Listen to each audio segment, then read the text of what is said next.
Sean afectuosamente bienvenidos a Anatomía Humana para Todos.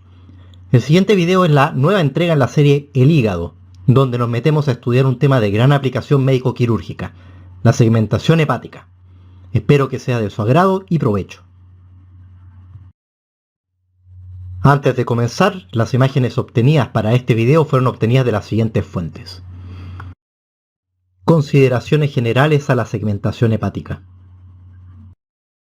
Cuando vimos la segunda parte del hígado, mencionamos con buen detalle cómo es la configuración externa de este noble órgano. Ahí precisamos que el hígado tiene dos lobos, derecho e izquierdo. Además, comentamos que estos lobos son claramente asimétricos, puesto que el lobo derecho es mucho más grande que el izquierdo.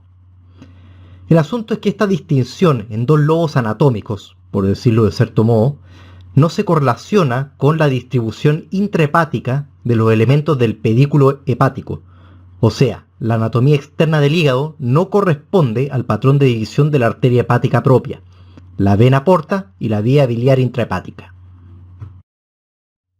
El primero en destacar esta curiosa situación fue el médico cirujano escocés Sir James Cantley, quien, al hacer la autopsia de una paciente que había muerto por una trombosis traumática de la rama derecha de la vena porta, descubrió que el territorio del hígado afectado por la oclusión venosa no obedecía a todo el lobo derecho descrito en los tratados clásicos de anatomía, sino solo a una parte de él. Considerando lo anterior, James Cantley determinó que la división funcional del órgano en dos mitades, dada por la división del pedículo hepático, no correspondía topográficamente con la inserción del ligamento falciforme, sino a un plano imaginario que pasaba desde la fosa de la vesícula biliar hasta la vena cava inferior. Más tarde se le empezó a denominar a este plano como plano o línea de Cantley. Además, una parte importante de los cirujanos británicos comenzaron a distinguir al plano de Cantley como la división real entre los lobos derecho e izquierdo del hígado, lo cual ha causado importantes conflictos terminológicos entre los cirujanos respecto a las resecciones hepáticas. Al otro lado del Canal de la Mancha, y algunos años después, Claude Quinault, médico cirujano y anatomista francés, estudió la distribución interna del pedículo hepático valiéndose de numerosas inyecciones y corrosiones, gracias a las cuales pudo dividir al parénquima hepático en 8 segmentos funcionales, ordenados numéricamente en forma espiral, según la disposición de los arrondissements de la ciudad de París, algo así como nuestras comunas en Santiago. Por lo tanto, la anatomía clásica de la configuración externa del hígado tendrá el mérito de ser más bien sencilla. ¡Qué bien! Pero lamentablemente algo inútil para los efectos prácticos. ¡Uy, qué mal! Para comprender mejor la segmentación hepática, debemos agregar un nuevo integrante a nuestra descripción, los vasos hepáticos y la vía biliar. Por si no lo saben o lo han olvidado, en esplagnología, vale decir el estudio de los órganos, se entiende por segmento a una porción de un órgano macizo que presenta su propio pedículo. Obviamente este pedículo proviene de alguna división previa del pedículo principal del órgano. Para el caso del hígado, el pedículo hepático está constituido por la vena porta, la arteria hepática propia y el conducto hepático común. Claude Quinault, que era muy pillo, decidió basar la segmentación hepática en el seguimiento de las ramas de la vena porta. ¿Por qué? En primer lugar porque su modo de presentación es la más constante del pedículo hepático. En segundo lugar porque sus ramas son más grandes y fáciles de identificar. A grandes rasgos, la vena porta se divide primero en una rama derecha y otra izquierda, que se dirigen hacia las porciones hepáticas derecha e izquierda respectivamente. Por ser la primera división de la vena porta, algunos autores denominan estas venas como las ramas de distribución de primer orden. Luego, estas ramas se dividen en ramas de segundo orden, que se dirigen hacia las 4 divisiones hepáticas. Algunos autores denominan a estas ramas como ramas sectoriales o ramas de división de segundo orden. Por último, encontramos las ramas segmentarias propiamente tal, o sea, aquellas que se dirigen a los distintos segmentos hepáticos. A partir de este punto se suele abandonar el seguimiento anatómico de las ramas, aunque vale la pena destacar que se continúan dividiendo en el estroma del hígado hasta formar finalmente las venas interlobulares en el espacio portal. Las ramas segmentarias de la vena porta nos permiten dividir al hígado en 8 segmentos funcionales. Se enumeran partiendo por el lobo caudado o segmento 1.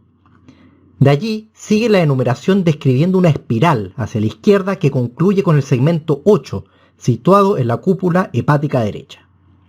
¿Qué podemos destacar de esto? Bueno, los segmentos 2 y 3 se sitúan en el lobo izquierdo.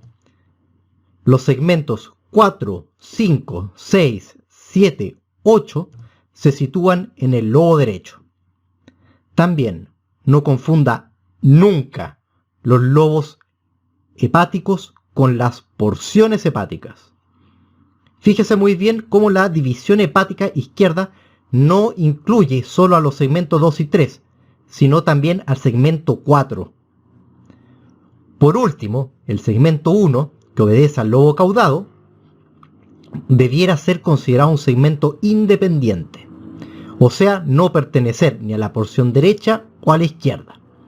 Ya más tarde en el video les explico el porqué de esta situación. Teniendo ya más o menos claro el ordenamiento de los segmentos hepáticos, vamos a precisar el modo de distribución de la vena porta.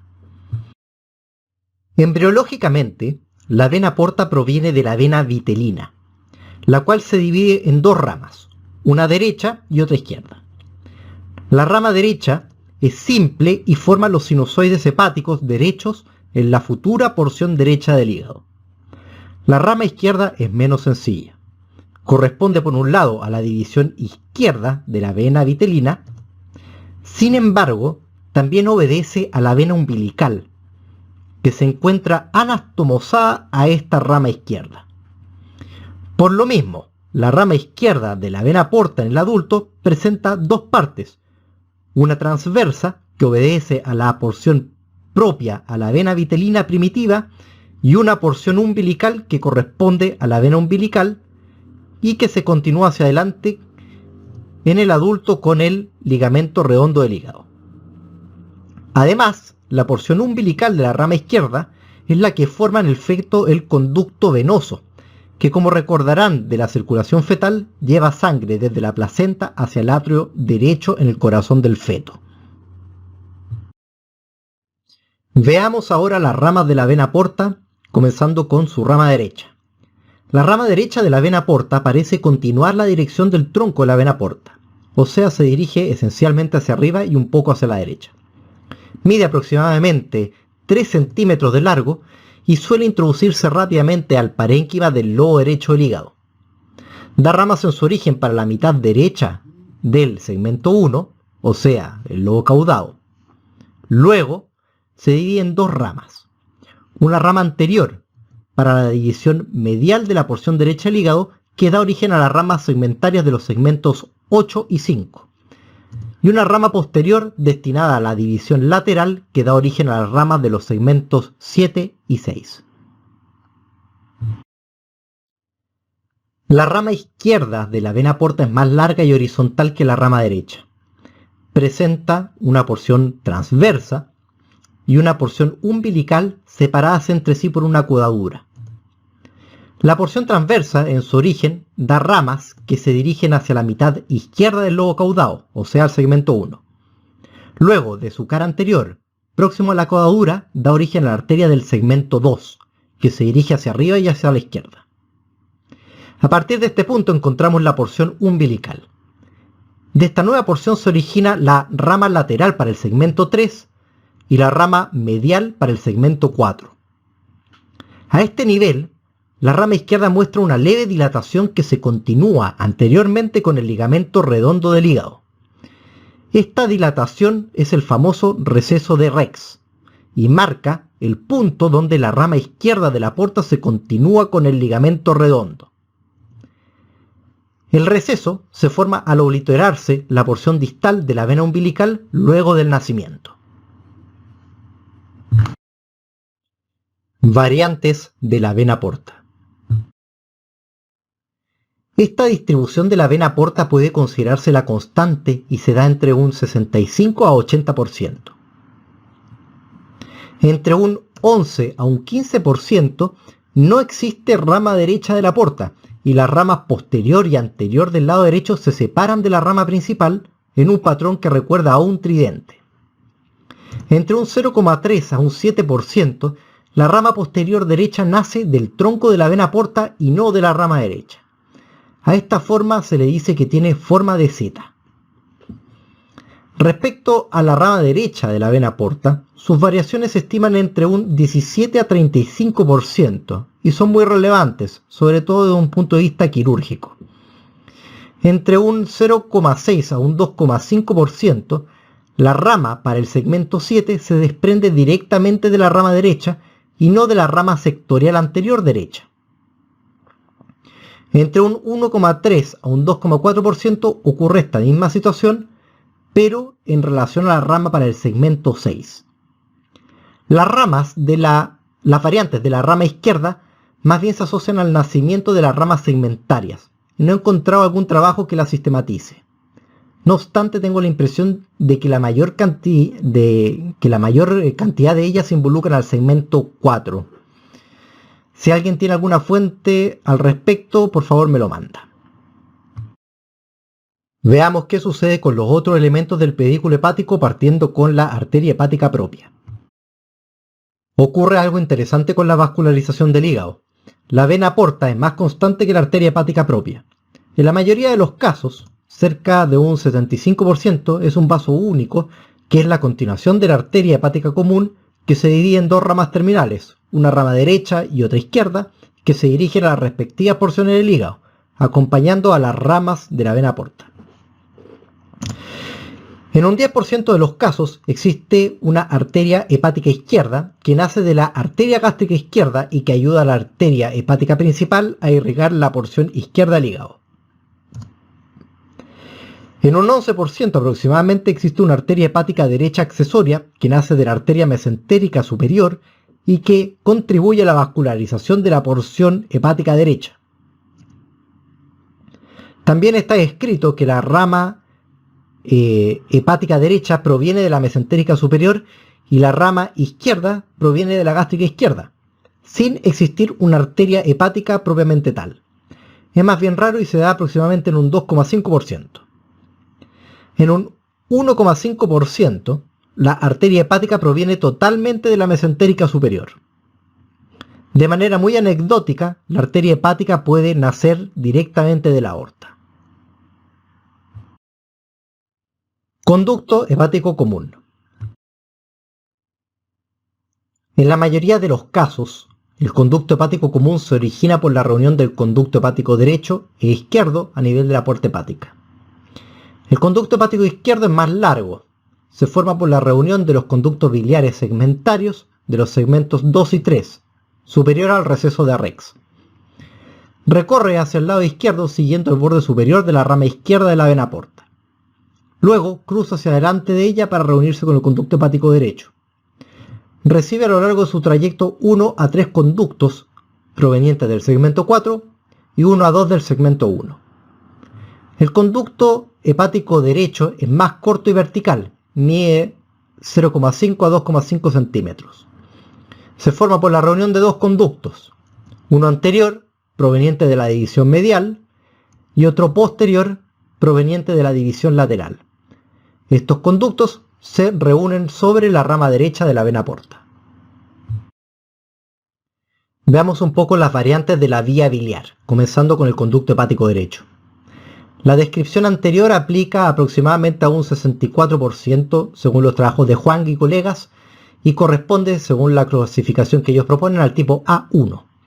El tipo A2 corresponde cuando el conducto biliar posterior derecho drena en el origen del conducto hepático común y se da en un 19% aproximadamente. En el tipo A3, el conducto posterior derecho drena en el conducto hepático izquierdo y se presenta aproximadamente en un 11%. En el tipo A4, 5,8% aproximadamente, el conducto posterior derecho drena en el conducto cístico. Por último, en el tipo A5, el conducto posterior derecho drena en el conducto hepático común. Ocurre en un 1,6% de los casos.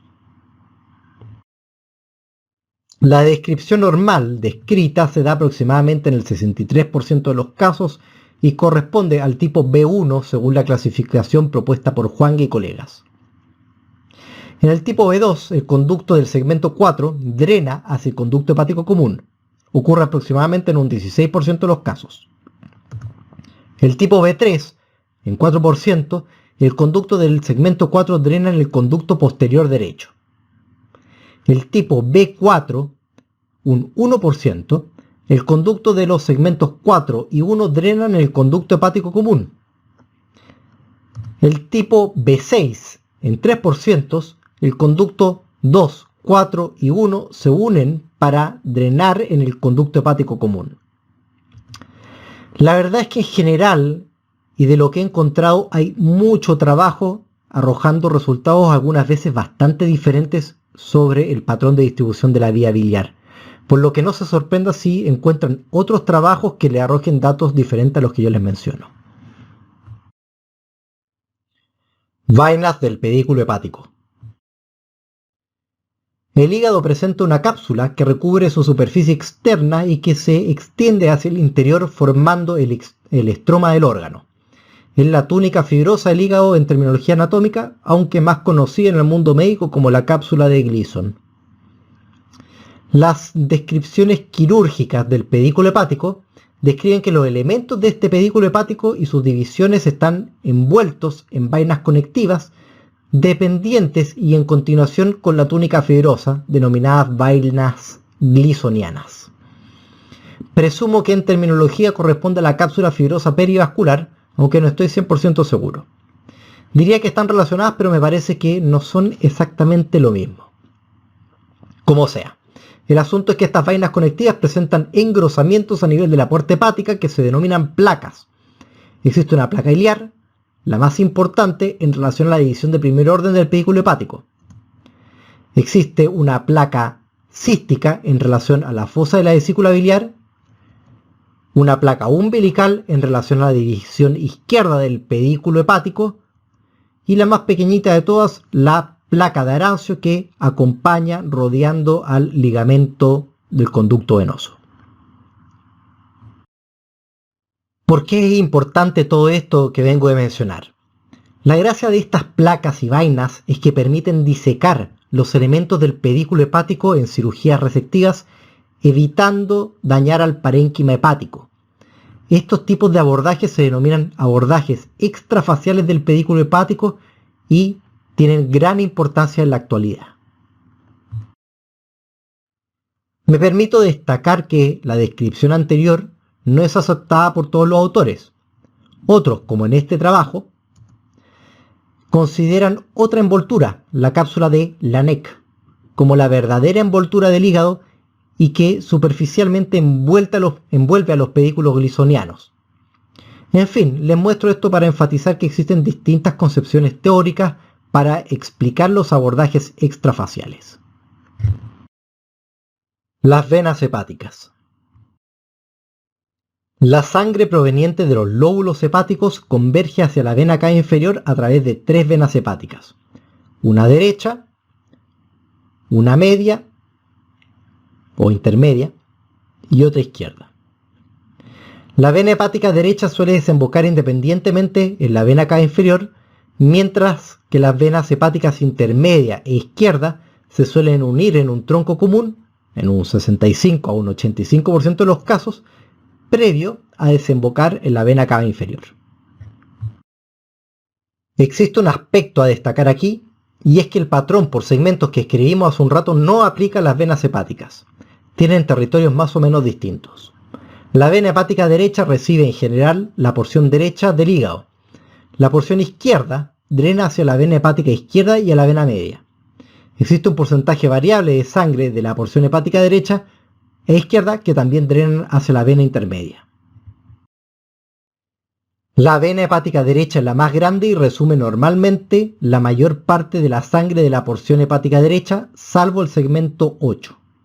En la clasificación de Barbaro y colegas, esta distribución es la más frecuente en un 60% y la clasifican en tipo 1 en un 20% y tipo 2 en un 40%.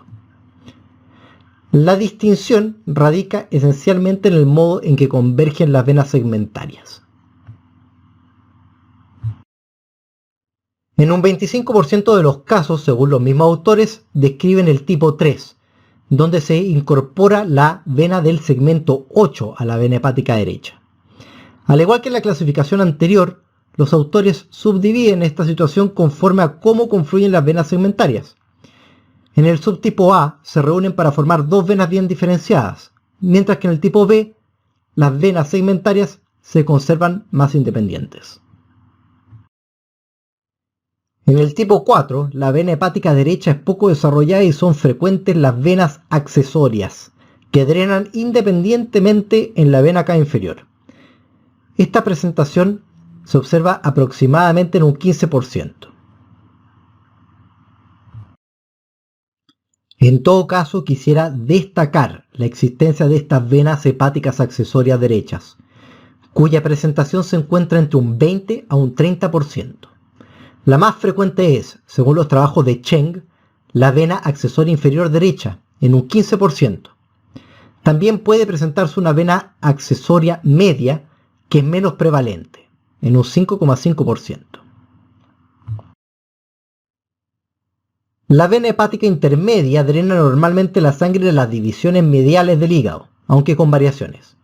Los autores aquí la subdividen en tres tipos, siendo la primera y última muy relevante por su contribución al drenaje de la porción derecha del hígado, destacablemente el segmento 8 y en menor medida y más variable el segmento 5.